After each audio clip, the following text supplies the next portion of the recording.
Welcome to the maiden voyage of Speaking Sports. I'm your host, Razorback Dave. Guest today will be Austin Dunston from the Common Fan. We're going to get into Aaron Rodgers, SEC expansion, and then I want to have a little talk about preseason polls. Welcome in.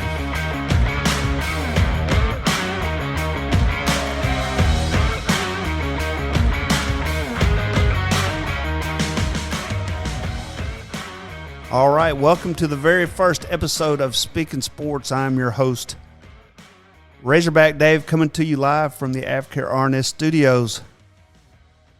Brought to you by KRT Heat and Gel. I'll tell you a little bit about that later on. I want to bring to the microphones the Common Fan, Austin Dunston. Austin, how you doing, buddy? I'm doing well. How are you doing? Doing well. I'm excited about getting this new show going. We've started some shows before, but this one has a little bit more oomph to it. We're going to stretch out a little bit. We've got some sponsors. It's going to be a fun time.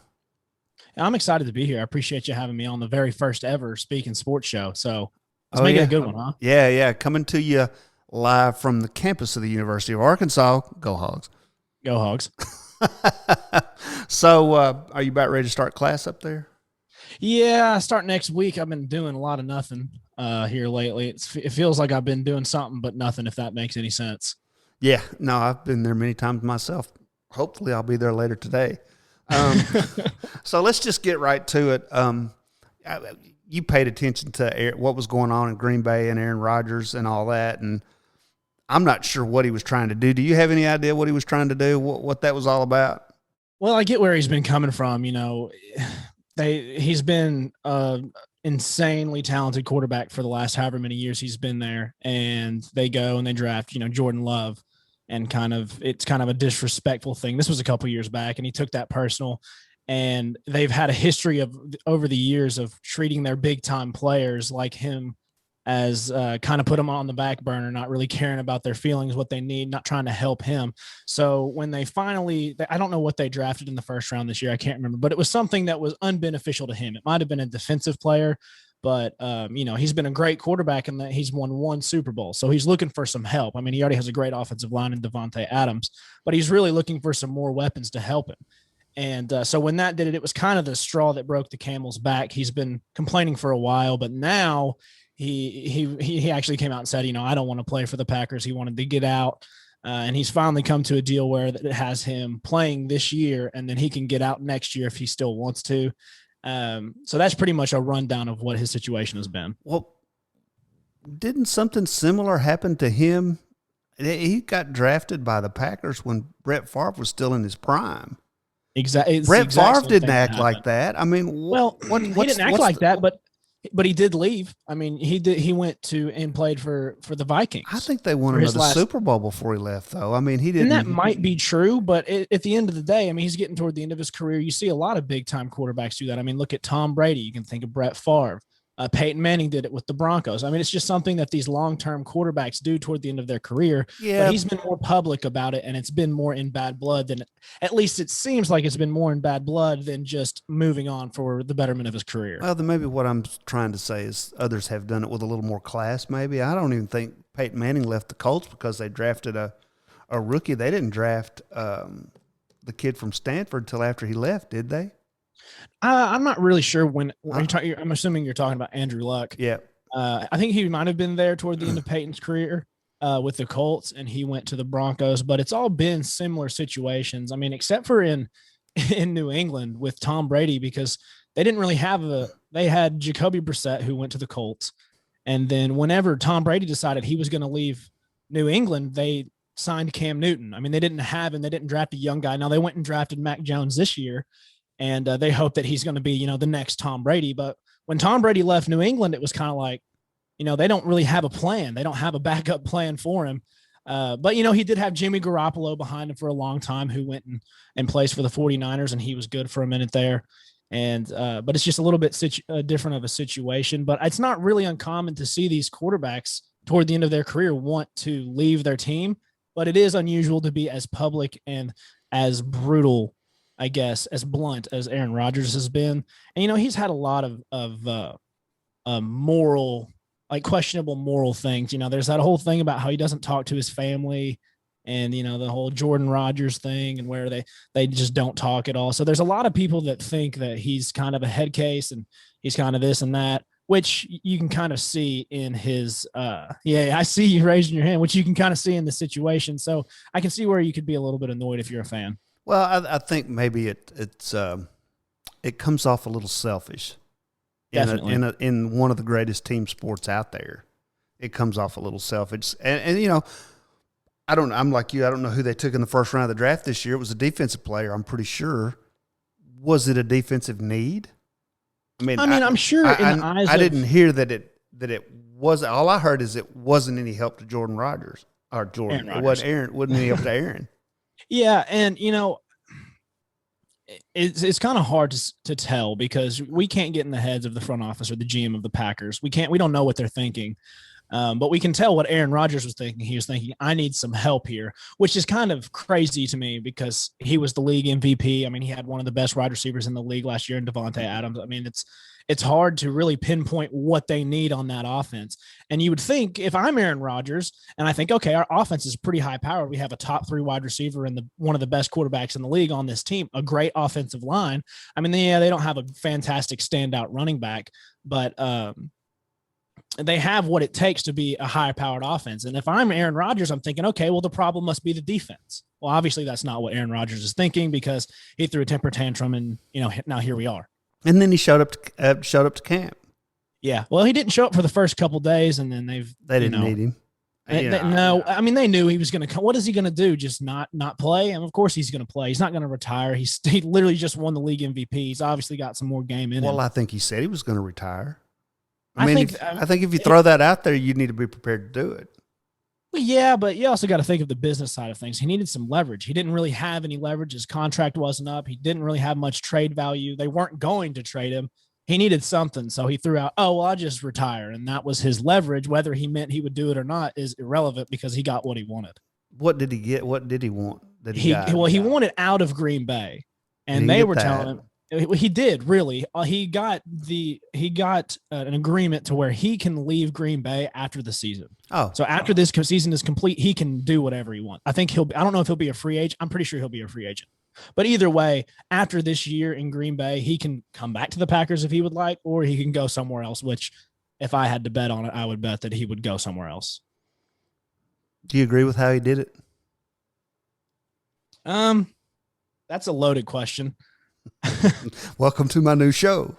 Well, I don't agree with how public he was about it. I don't agree with some of the things he said about the Packers organization, especially the way they've treated him for years. I mean, he's been a superstar in Green Bay for years. Ever since Brett Favre left, it's been Aaron Rodgers, best quarterback in the league. They've loved him. He's been a celebrity. He's made some money. He's won a Super Bowl. He's done all that he could do, but to be as public and as degrading to the organization as he was, I do not agree with that. However, if he would have done what he did in private and a little bit more respectfully, as in, look, I kind of want to get out of here. I'm getting toward the end of my career. I don't know why they do it. No one ever really told me why quarterbacks tend to leave their long-term teams at the end of their career. But if he would have handled it privately and said, you know what, I think my time's up here. I've done all I can do.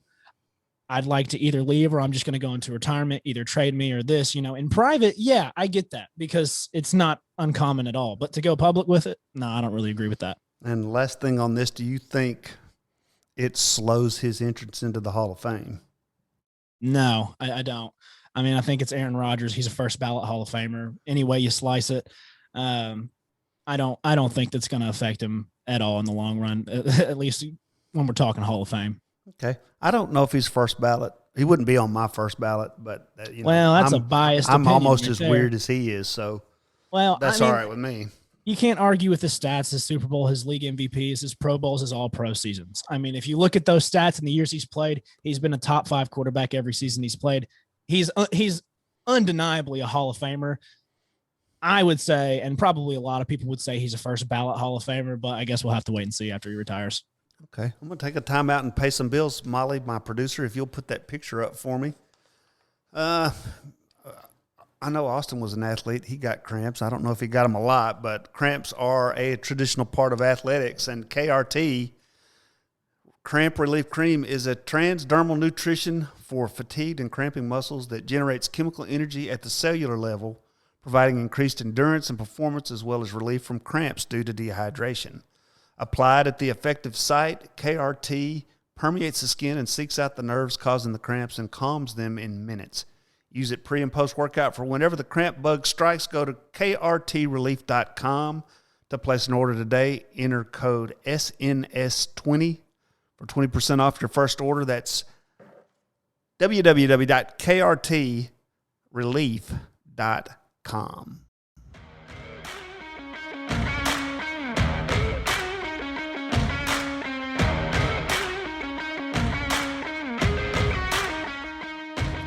All right, we're back. That's krtrelief.com. Code SNS for 20% off your first order. It works. I use it. Austin uses it. I have friends that some of my best friends use it. So you want to check that out, krtrelief.com. Austin, I know you've heard because it shortly after the talk started about expanding the college football playoff, the SEC jumped out and said, oh, by the way, we're going to expand our conference as well. How'd that hit you? Well, it's not too surprising if you look at it, because when it expands to a 12-team college football playoff, the SEC is going to make up almost half the field, right? So if you're not in the SEC immediately off the bat, you're at a disadvantage. So teams like Oklahoma and Texas who are going to join the SEC, we don't know exactly when, but probably my guess is here within the next 2 years, if I had to take a guess. We see these teams kind of not start to panic, but see that they're at a disadvantage, because if you're in the SEC, you instantly get a boost in recruiting, you get a boost in competition, you get a boost in TV exposure, all of these things that can really push a program to the next level. Now, Texas has been kind of in the dumps for a little while now. I mean, you all know Sam Ehlinger, whenever they won the Texas Bowl, saying Texas is back, and they're never really back. They're always overhyped, and they're never really back. As a Razorback fan, I can take shots at Texas all day, but I won't do that. And they really need something to kind of boost them. And then you look at Oklahoma, who's usually ranked in the top 10. They make the college football playoff, but they usually get beat in the first round by 30 to Alabama or another SEC team. So they obviously need help in recruiting as well. Now, they don't really need it from a hype standpoint because they already have it.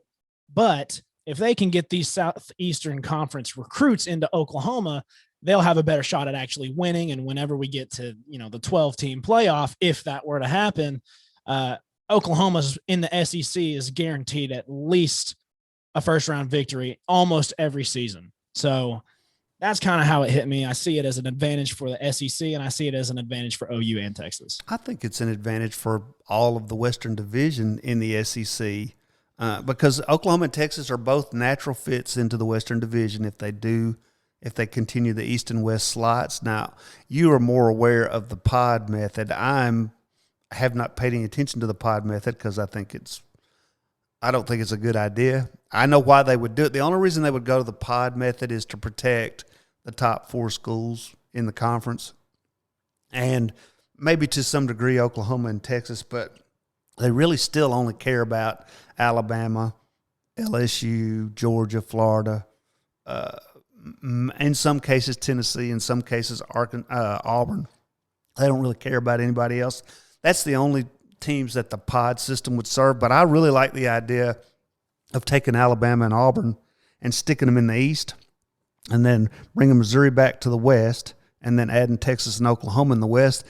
That means that, yes, it's going to be a tough division still, but I think it levels the playing field out in the West on a level that it's not been since Nick Saban got to Alabama.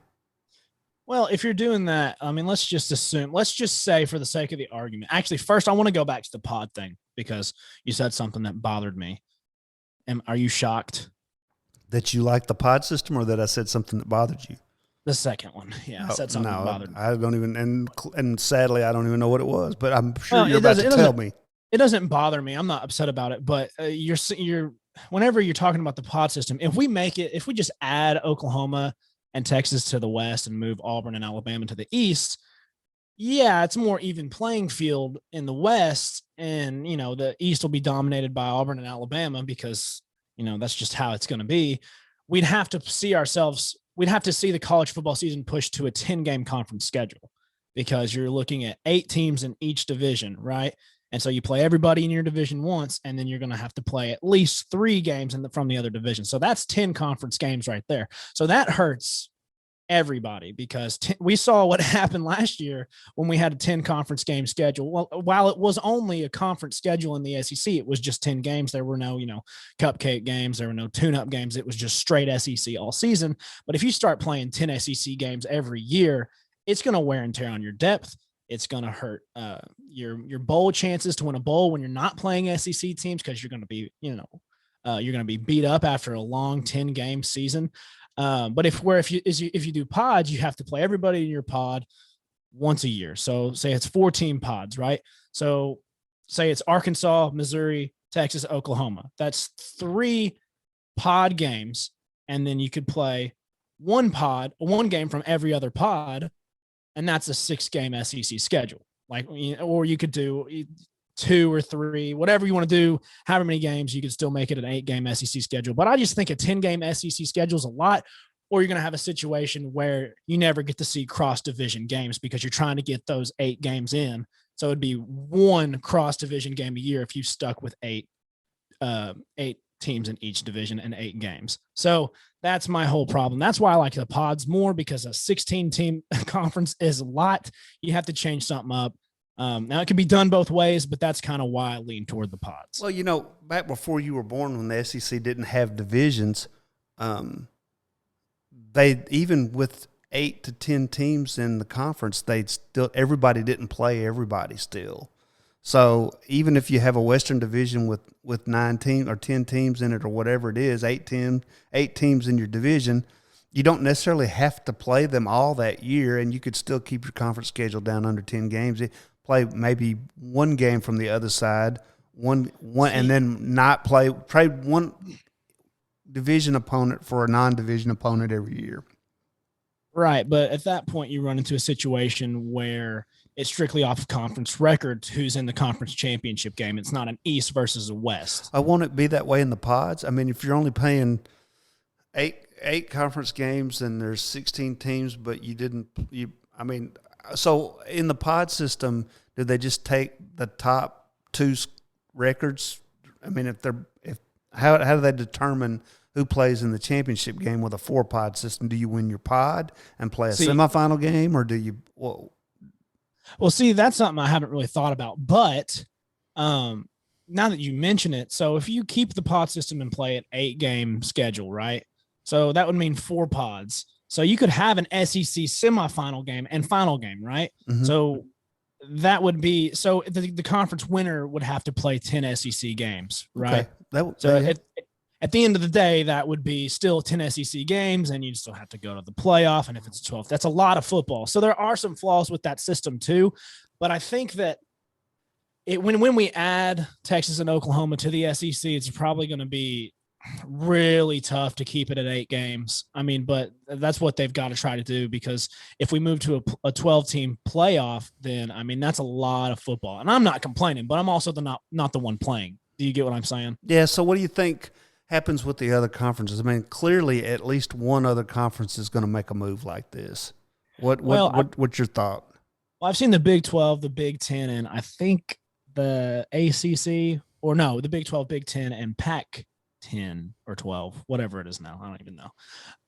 But they've all... It's 12, but I think they only have 11 teams or something weird like that. Exactly. It always confuses me. It's like the Pac 4.5, and then we're not sure, but yeah. I've seen reports of them talking to each other and forming some sort of conference. So what you might see in the future, I guess, is just 2 super conferences, which would be an interesting way to play college football, because that would make it similar to, that's right, you guessed it, the NFL. Yeah. Because you have the AFC, the NFC, and they play each year in the Super Bowl. That would be interesting. If there were 2 super conferences, Man, well, that would mean that everybody would have to join the conference. It would get way too complicated, way too fast, right? You can see where I'm going. There are so many directions you can go with this. So I guess we'll just have to wait and see.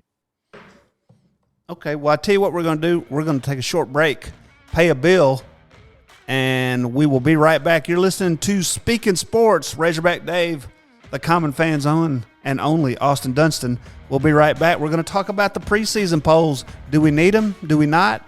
And then I'm going to tell you about the Speaking Sports poll that will be coming up this year. We'll be right back.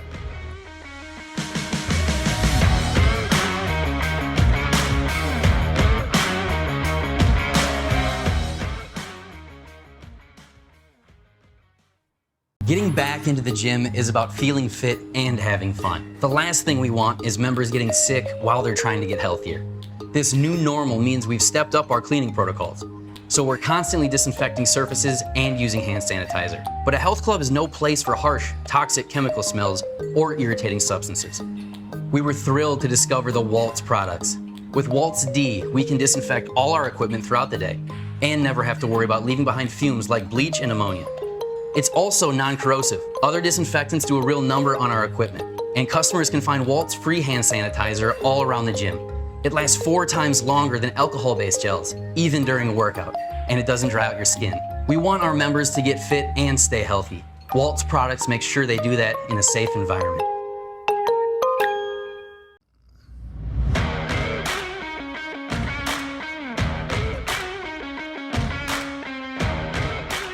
Welcome back. Speaking Sports, Maiden Voyage, Episode 1.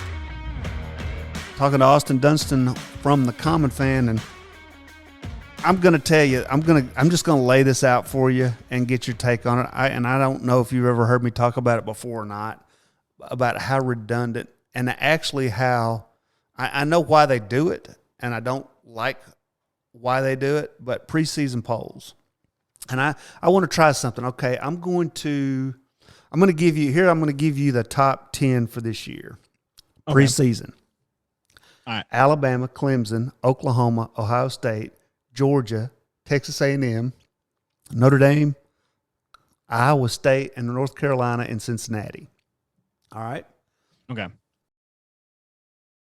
See if you can guess the year. Preseason poll, Alabama, Clemson, Stanford, Ohio State, Oklahoma, Michigan State, TCU, Houston, Ole Miss, and Iowa. Shoot, man. Stanford in the top 10. TCU in the top 10. 2012. You were close. 2015. Man, I was close. All right, here's another one. LSU, USC, Georgia, Ohio State, Missouri, West Virginia, Kansas, Oklahoma, Virginia Tech, and Texas. Man, Texas top 10. That's got to be, is it, dude, it's got to be in the 2010s. It's got to be like 2008. 2007. I give you one more. Alabama, Georgia, Oklahoma, Clemson, Ohio State. Are you seeing my point here? Wisconsin. Yeah, I get what you're saying. USC, UCF, Penn State, TCU, and USC. And Notre Dame and Auburn are right behind them. That's probably like 2018. 2017. And the point is that it's the same flipping teams for the most part every year. Right. And the reason that they do that, in my opinion, is let's just imagine, let's go down. Let's say Alabama started the season at, well, probably not Alabama because they win one game, they'll go from 25 to number 1. But let's say this Central Florida team right here that was 13-0 last year, in 2016, they were 13-0. They start the season at number 7. Let's just see where they were on the preseason poll that year before they went 13-0. Not ranked. Central Florida was not ranked in preseason 2016 and went 13-0. And oh no, that's the final rankings, and they went 13. That can't be right. Here we go. Preseason 2016. Central Florida was not ranked. Went 13-0 and still finished 7th in the nation. Now, my question is, had Central Florida been ranked in the top 10 preseason and gone 13-0, where do you think they would have finished? Top five. At least top five. At least top five. And if there's a 14 playoff, they're probably in it at 13-0. Probably. But they use these polls to exclude teams like Central Florida. That's what they're for. There is no other reason for a preseason ranking. There's not one. You don't even have anything to base it on. Every team's different. So what say you about the preseason poll? And that now, even let's say we saw a team that we liked in there, great. But I don't think most of the time we don't, at least not lately. But other than that, was it sell magazines? I mean, gives ESPN Game Day something to talk about the first 3 weeks of the season. What's the point? Well, I would imagine that the polls. I mean, you need an idea of who's the best team in the country to start the season. I mean, it gives your team something to play for. I mean, are you just talking strictly preseason polls? Yes, I'm talking preseason polls. It's such a tough question because on one hand, I see, totally. There's no reason for preseason polls. It doesn't matter. You don't know how this team's going to be. Yeah, they were good last year, but did their competition get better? Did they get worse? Did they experience injuries? Is this new quarterback going to work out? We don't really know, but we're going to put him at number one anyway, right? And I can definitely see that perspective, but I can also see where preseason polls, they're fun to look at. They're fun to talk about. They fire your team up. Some teams can say, yeah, we're the number one team in the nation to start the season. Or some teams can say, yeah, we're not ranked, but we should be. Let's prove it. Right. It's six. I don't know. It's a hard question because I can see both sides, really. I mean, I see what you're saying. I don't think it's made particularly to protect these top 10 teams because let's just say an unranked Texas A&M team who's not typically in the top 10, right? An unranked Texas A&M team goes 12-0, runs their way through the West, wins the SEC title game. They're going to be number one in the nation, and they're going to be in the college football playoff. Let's just say, for the sake of the argument, Arkansas does it. Arkansas runs through the West, wins the SEC championship, weren't ranked before the season, undefeated going into the college football playoff. They're going to be the number one team in the nation, or number two, depending on Clemson. They're going to make the playoff. I have no argument with that. However, that same Texas A&M team is not going to be. Let's say they're 12-1, and they lose in the SEC championship game. If they didn't start the season in the top 5, they're going to drop out, and somebody's going to move ahead of them. Whereas an Alabama team that was ranked number 1 to start with loses a game along the way, but still wins the SEC championship, they're going to be in. And it's all because they were ranked number 1 to start with. See, I don't see it that way. Well, and I know because you've still got. That's why I'm throwing it out there. I see what you're saying to a certain extent, but at the same time, it's like, yeah, they're ranked Alabama's ranked number 1 in the nation, but if they don't win all their games, if they don't win all but at least one, a 2-loss Alabama team's not there. I don't think there's yet to be a 2-loss team in the college football playoff yet. But if we go to 12 teams, I bet a 2-loss team gets in there. What do you want to bet? Well, yeah, of course. That's the whole reason, because somebody gets snubbed every year. Last year it was Texas A&M. They should have been in the college football playoff over at Notre Dame. I'll never change my opinion on it. Okay, so let's just – that was last year. Let's just look. So that would be the 2020 preseason poll. Notre Dame started the season 10th. A&M started the season 13th. Right. I didn't think Texas A&M was good enough to be 13th, start the preseason, but apparently they were. I mean, they were good. They had a lot of returners. They had Kellen Mond at quarterback. I mean, they deserved that pretty high ranking. They had one of the best quarterbacks in the SEC returning. But you see, my point is, and even I'm going to go ahead and prepare you for this now. And I know you probably already know it, but I'm just going to reiterate it. Here it comes. When there's a 12 team, when there's a 12-team college football playoff, we're going to say number 13. No, nation that they got snubbed. I won't, because I don't ever say that about the 65th team that doesn't make the basketball tournament. I'm glad this is on record. No, I paused it. Whenever Arkansas there. is a 2-loss team and they're ranked number 13 in the nation and don't make the college football playoff, I'll remember this moment and say, "I told you so." Well, and I'll write it in my book and I'll remember. But nothing changes if it goes from a 1-loss. If a 1-loss Arkansas team's not going to get in today with a 14 playoff. So it stands to reason that a 2-loss Arkansas team, because we just wouldn't.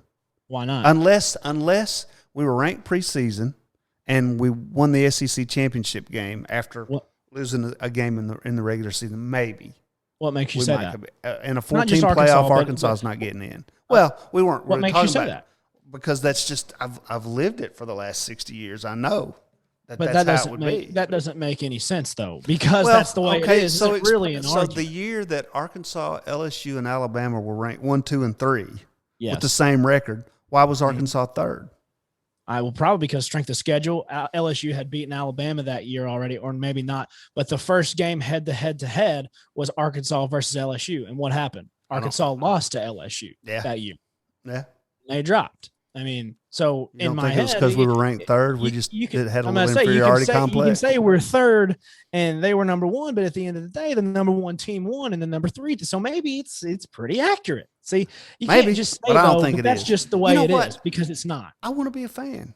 Let me be a fan, that. and I'm going to call But my conspiracy job, theory. you brought me on this show to play devil's advocate, and I'm Well, gonna that's do it. right, so that everybody doesn't think I'm completely crazy. So what we're going to do here at Speaking Sports is we've got a website, speakinsports.com. You can see it there on the screen. We're going to have blog articles. We'll have pictures. Austin and I are going to be attending some college football games this year. We'll send some pictures from that, some other stadiums, some other things going on. But we're going to have, we're not going to release our first college football ranking till after week 4.